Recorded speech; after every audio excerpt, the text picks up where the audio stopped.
पवन माझ्या या युट्यूब चॅनलवर तुमचं सर्वांचं स्वागत करतो आणि आज आपण काय शिकणार आहोत त्याची सुरुवात करतो बघा. आज शिकणार आहोत आपण वर्ड ऍप्लिकेशन शॉर्टकट मध्ये कसं ओपन करायचं आणि तो आपल्या जवळ एम एस ऑफिस अवेलेबल असेल तरच ओपन होतो. ठीक आहे. त्याच्यानंतर आपण सॅम्पल कॅलेंडर कसा तयार करायचा म्हणजे रेडीमेड जो आहे सॅम्पल आहे कॅलेंडर आहे तर आपण वर्ड मध्ये कसं बनवायचं ते पण आपण इथं शिकणार आहोत. तिसरा जो आहे प्रत्येकी कॅरेक्टर मधील जो टेक्स्ट आहेत कॅपिटल लेटर कसे ठेवायचे आहे. तसंच वर्ड मध्ये एखाद्या शब्दाला आपण हाईड अनहाईड म्हणजे लपवणे आणि दाखवू कसं शकतो. ठीक आहे. तर आपल्याला प्रत्येक वर्डला अंडरलाईन कसं द्यायचं. आपण जनरल जर शॉर्टकट आपण डायरेक्टली तर देतच असतो, पण प्रत्येक वर्डला वर्ड ओनली अंडरलाईन कसं द्यायचं ते पण या ठिकाणी आपण शिकू. त्याच्यानंतर आपण एखाद्या टेक्स्टला स्पेसिंग म्हणजे एक्सपांडेड कसं करायचं म्हणजे अंतर कसं ठेवायचं त्या कॅरेक्टरमध्ये. प्रत्येकी टेक्स्ट मधल्या कॅरेक्टर म्हणजे सिंगल सिंगल कॅरेक्टर. जसं इथं मी जो स्क्रीन दिसतंय तुम्हाला रवींद्रनाथ, तर त्यामध्ये आर नंतर ए आहे त्या दोघांमध्ये कॅरेक्टर स्पेसिंग किती ठेवायची कसं ठेवायची मी तिथं सांगणार आहे. त्याच्यानंतर एखाद्या टेक्स्टला थोडं अजून जवळ कसं ठेवायचं. आता जसं आपण एक्सपांड म्हणजे दूर करणे तसंच कंडेन्स म्हणजे जवळ करणे असतो. मग नॉर्मल कसं ठेवायचं ते सर्व आपण आणि त्याची पोझिशन कसं ठेवायचं हे सर्व आपण या पार्ट्स मध्ये आपण शिकणार आहोत. तर चला मित्रांनो लक्ष द्या स्क्रीनकडे. मी आहे पवन कटकेलवार तुम्हाला आता माहिती देणार आहे. तर बघा यामध्ये तुम्हाला मी सांगितल्याप्रमाणे आपल्याला वर्ड ऍप्लिकेशन चालू कसं करायचं मी याला मिनिमाइज करतोय आणि तुम्हाला सुरुवातीपासून सांगतोय. बघ यामध्ये मी इथं बघा कीबोर्डनं विंडो सोबत आर बटन विंडो होल्ड करून ठेवायचं आणि आर बटन प्रेस करायचं. लेफ्ट साईडला बघा तुम्हाला इथं रन कमांड ऑप्शन ओपन झालेला आहे. कोणतं रन कमांड. तर रन कमांड तुम्हाला इथे शो होत नसेल म्हणून थोडं झुमिंग करतोय बघा. तर रन कमांड मध्ये इथं टाईप करायचं विन वर्ड. काय टाईप करायचं आहे विन वर्ड. जेव्हा विन वर्ड टाईप कराल बघा स्पेलिंग बरोबर पाहिजे WINWORD. ओके बटन मध्ये जसं तुम्ही क्लिक कराल तुम्हाला या ठिकाणी बघा वर्डची तुम्हाला विंडो ओपन होईल. इथं मी ब्लँक डॉक्युमेंट वर क्लिक करणार आणि इथं ब्लँक डॉक्युमेंट घेतलेलं आहे. तर याच्यानंतरची जी प्रोसेस आहे तर मी काय करतो आपला जो वर्ड आहे तो वर्ड ऍप्लिकेशन मध्ये चालला जातो ज्या ठिकाणी मी इथं टेक्स्ट ठेवलेलं आहे. तर वर्ड कसं ओपन करायचं तुम्हाला पहिला ऑप्शन क्लिअर झाला. दुसरा जो ऑप्शन आहे आपला आहे या टेक्स्ट मध्ये किंवा या आपल्या डॉक्युमेंट मध्ये आपल्याला एखादा कॅलेंडर रेडीमेड कॅलेंडर कसं आणायचं बघा. तर या ठिकाणी मी इथं कर्सर ठेवलं इन्सर्ट मध्ये जातोय. इन्सर्ट टॅब बघा तुम्हाला इथं हायलाइट दिसतच असणार. इन्सर्ट टॅब मध्ये जायचं टेबल. आता जनरल तुम्ही इथून टेबल वगैरे बनवले असणार स्वतः, पण रेडीमेड पाहिजे तर क्विक टेबल मध्ये जायचं.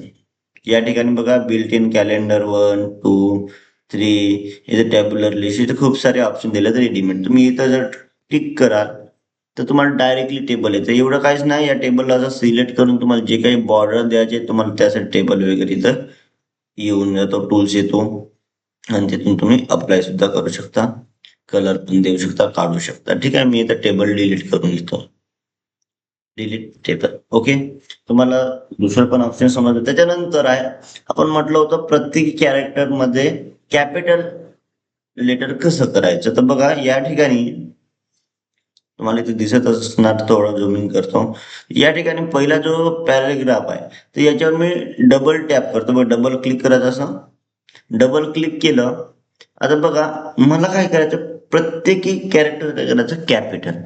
तर या ठिकाणी जायचं बघा तो कॅपिटल ए आणि स्मॉल ए तुम्हाला एक सोबत दिसेल. दिसतंय.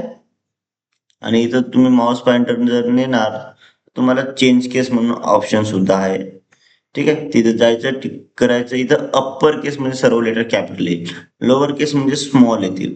सेंटेन्स केस म्हणजे प्रत्येक जो सेंटेन्स आहे सेंटेन्स म्हणजे वाक्य जिथं फुल स्टॉप कम्प्लीट होतं तो तिथला फर्स्ट कॅरेक्टर कॅपिटल आहे, बाकीचे स्मॉल राहतील. आणि तो स्केल म्हणजे प्रत्येक कीवर्डचा फर्स्ट कॅरेक्टर स्मॉल राहील. ठीक आहे. या ठिकाणी मी अप्पर केस करतोय, तुम्हाला इथं प्रिव्ह्यू दिसतच आहे मित्रांनो. एक एक कॅरेक्टर करण्यापेक्षा पूर्ण आपण काय करू शकतो, पूर्ण टाईप केलेला डेटा सिलेक्ट करून तुम्हाला प्रत्येक कॅरेक्टर कॅपिटल मध्ये करता येईल. त्याच्यानंतर आता इथं हे जेवढे जो वर्ड आहेत ना, यामधलं मी काय करतो, मी इथं अनथेम्स दिलेलं आहे. ठीक आहे. मी या ठिकाणी सिलेक्ट केलाय हा वर्ड. या टेक्स्टला मला हाईड करायचं आहे, म्हणजे काय करायचं आहे, लपवायचं आहे. तर मी त्या टेक्स्टला सिलेक्ट केलं. बघा तुम्हाला इथं ऑप्शन अवेलेबल असतात. इथं अंडरलाईन मधून जायचं, मोर अंडरलाईन, एवढं जरी ऑप्शन न जाता तुम्हाला इथं साईडला बघा हा दिसतोय आपण ॲरो. या ॲरो मध्ये इथं जर तुम्ही क्लिक करणार, किंवा शॉर्टकट कीज आहे कंट्रोल डी. आता मी कंट्रोल डी सांगणार नाही, मी डायरेक्टली क्लिक करणार. क्लिक केला, तुम्हाला असा टूल्स येते बघा. या ठिकाणी ह्या डायलॉग बॉक्स म्हटले जाते. डायलॉग बॉक्स मध्ये बघा तुम्हाला हा हाईड ऑप्शन दिलेला आहे. Sorry, hidden. हिडन म्हणजे हाईडच करणे असते. ठीक आहे. हिडन ऑप्शन वर जसं मी क्लिक करणार बघा, अंथेम जो वर्ड आहे या ठिकाणी मी ओके बटनवर क्लिक करतो. जसं तुम्हाला इथून अंथेम जो वर्ड आहे आपण लपवून ठेवलेला आहे, त्या वर्डला तुम्ही लपवून ठेवला आणि शो करायचा असेल तर मग काय करणार, त्याच्या जवळील जो वर्ड आहे तो पूर्ण सिलेक्ट करून घ्यायचा आणि परत तिथं जायचं आहे. तुम्हाला इथं हाईड ऑप्शन दिलेला आहे, याला टिक करायचं. एकदा टिक नाही करायचं, दोनदा टिक करायचं. चेकबॉक्स निघाला, ओके करायचं. बघा तुम्हाला तो वर्ड परत येऊन जाईल. जर सिलेक्ट करणार नाही तर तो अनहाईड पण होणार नाही. एवढं लक्षात ठेवा मित्रांनो. त्याच्यानंतर आपल्या एवढ्या जो टेक्स्ट मधलं पहिला कॅरेक्टर कॅपिटल पाहिजे प्रत्येक वर्ड मधलं. वर्ड म्हणजे एक एक शब्दातला.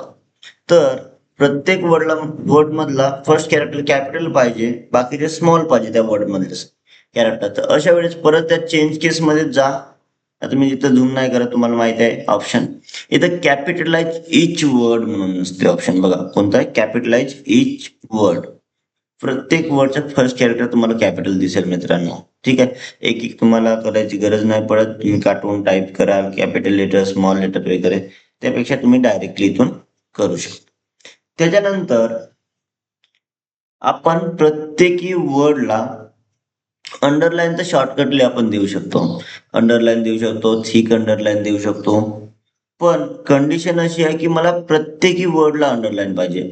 म्हणजे ज्या ज्या ठिकाणी वर्ड आहे जिथं गॅप आहे तिथं अंडरलाईन नको आहे. जसं बघा मी थोडं झूमिंग करतोय. आता या इथं जो स्पेसिंग आहे, इथं गॅप आहे, इथं अंडरलाईन नको आहे. तर अशा वेळेस परत इथं ज्या कॉर्नर मध्ये या ठिकाणी गेल्याच्या नंतर आपल्याला कसं पाहिजे, वर्ड ओनली अंडरलाईन. तिथं अंडरलाईन स्टाईल म्हणून दिलेलं आहे. तर बघा अंडरलाईन स्टाईल मध्ये या बॉक्स मध्ये टिक करा. इथं तुम्हाला वर्ड्स ओनली दिलाय. वर्ड्स ओनली मध्ये जिथं वर्ड आहे तिथंच अंडरलाईन. आता बघा मित्रांनो, अंडरलाईन देता इथं कधी कधी प्रिव्ह्यू दिसतो. जो जेवढं टेक्स्ट सिलेक्ट केलं तेवढं टेक्स्ट तुम्हाला या बॉक्स मध्ये दिसते. इथं काही प्रिव्ह्यू होऊन राहिलं नाही आहे, तरी पण आपण इथं वर्ड ओनली चूज केलेला आहे. इथं ओके बटनवर क्लिक करा. बघा तुम्हाला इथं शो झालेलं दिसेल, जिथं जिथं अंडरलाईन, जिथं जिथं गॅप आहे तिथं अंडरलाईन आलेले नाही, जिथं वर्ड आहे तिथं अंडरलाईन आलेलं आहे. ठीक आहे. म्हणून याला वर्ड ओनली अंडरलाईन म्हटले जाते. ठीक आहे. त्याच्यानंतर आपण म्हणलं होतं, काय म्हणलं होतं, एखाद्या टेक्स्टला स्पेसिंग कसं द्यायचं. बघा मी इकडचे लेटर सिलेक्ट करतो या पॅराग्राफ मधले. जसं मी इथं सिलेक्ट केलंय बघा, सिलेक्ट केल्याच्या नंतर मला या टेक्स्ट मध्ये स्पेसिंग पाहिजे. तर इथं जायचं बघा, परत मी त्या एकाच ऑप्शन मध्ये जातो. या इथं अडव्हान्स म्हणून ऑप्शन असते. कोणता आहे, अडव्हान्स. अडव्हान्स मध्ये काय आहे बघा, ती या ठिकाणी स्पेसिंग दिलेलं आहे आणि स्पेसिंग आहे नॉर्मल. बघा या ठिकाणी मी एक्सपांड करतो, बट तुम्हाला एक्सपांड किती करायचं आहे स्पेसिंग. बघा इथे तुम्हाला प्रिव्ह्यू होता, इथं नॉर्मल केलं, जनरली नॉर्मल आहे, आणि एक्सपांड केलं थोडं बघा दूर दूर आहे. पण तुम्हाला अजून जास्त दूर पाहिजे तर तुम्ही इथून बघा साईडला बाय म्हणून आहे, तिथं पीटी दिलाय. पीटी पॉईंट आपल्याला किती स्पेसिंग पाहिजे, मी 4 पीटी देतोय बघा, आणि ओके बटनवर क्लिक. बघा त्या प्रत्येकी टेक्स्ट मध्ये तुम्हाला स्पेसिंग आलेला दिसेल. ठीक आहे. म्हणजे तुम्ही जेव्हा तुम्ही टायपिंग करायला जाल बघा, ते दूर दूर कॅरेक्टर असतात, जे जेणेकरून तुम्हाला लवकरात लवकर समजण्यास येणार, त्यासाठी बनवले जात असतात. परंतु मला हा जो टेक्स्ट आहे, मी काय करतो आता, मला इथं स्पेसिंग आहे, मला काय करायचं आहे बघा. आता मला एखादा टेक्स्ट मी दुसऱ्या पॅराग्राफला सिलेक्ट करतो. मला या टेक्स्ट मधील जो टेक्स्ट आहे थोडं दूर आहे, मला अजून जवळ करायचा आहे. तर स्पेसिंग मध्येच या आणि या ठिकाणी करायचं आहे कॉन्डेन्स. तिथं कॉन्डेन्स आणि इथं कंडेन्स वर टिक कराल तर या ठिकाणी ओके बटनवर क्लिक करा आणि बघा ते टेक्स्ट अजून तुम्हाला जवळ आलेले दिसतील, चिपकलेले दिसतील. ठीक आहे. तसं तुम्हाला जवळ टेक्स्ट ठेवू शकता. आणि नॉर्मल करायचं असेल बघा, मी तीनच लाईन मी सिलेक्ट करून दाखवतो आणि या ठिकाणी परत इथं चाललं, इथं जायचं आणि इथं जर तुम्ही नॉर्मल कराल नॉर्मल, तर जसे होते तसे टेक्स्ट ते परत येऊन जाईल. ठीक आहे मित्रांनो, तुम्हाला अशा प्रकारे समजलेलं असेल. सोबत आता मला काय करायचं, या टेक्स्ट जी पोझिशन आहे, आता ते नॉर्मल म्हणजे मिडल ठिकाणीच असतो. मी परत तिथं जातोय, इथं पोझिशन दिलेलं आहे, नॉर्मल करायचं. इथं तुम्हाला पोझिशन म्हणजे स्थिती, टेक्स्ट बघा तुम्हाला इथं सॅम्पल दिसत आहे. मी थोडं झूम करतोय बघा. रेज केल्यावर हा जो सॅम्पल वर्ड आहे तो खालीवर जाते बघा. लोअर म्हणजे खाली जाईल. ठीक आहे. रेज म्हणजे वरती जाईल. जसं ओके करणार किंचितच तो फरक, म्हणजे किंचितच तो कमी जास्त झालेला दिसेल आपल्या डॉक्युमेंट मध्ये. एक्स्ट्रा जाणार नाही, परंतु बघा ह्या टेक्स्टच्या वरती थोडं आलेलं आहे किंचित. हा, चला नॉर्मल करून घेतोय. तुम्हाला प्रत्येकी ऑप्शनचा यूज समजलेला असेल. तुम्हाला टेक्स्टला स्पेसिंग कशी ठेवायची आहे आणि व्हिडिओ नक्कीच तुम्हाला आवडला असेल तर लाईक करा, कमेंट करा आणि सबस्क्राईब करायला विसरू नका. चला तर मित्रांनो, बाय बाय. भेटूया नेक्स्ट व्हिडिओमध्ये.